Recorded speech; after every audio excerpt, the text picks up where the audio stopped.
Hey there, what's up? In this video, I'll give you a quick guide on how you can change your password in Pipedrive. This is important for account security and keeping your CRM data safe.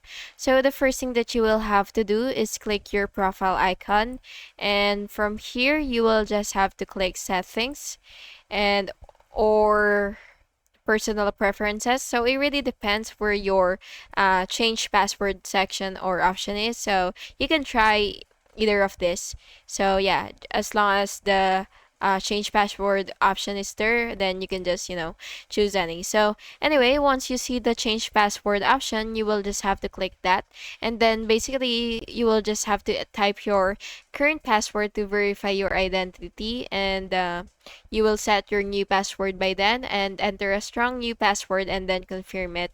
So yeah, that's basically just it. And once you're done, once you're satisfied with your password, you will just have to click save and the password will be updated successfully. And yeah, I hope you found this video helpful, and if you did, please make sure to like and subscribe for more videos like this. Thank you and have an awesome day.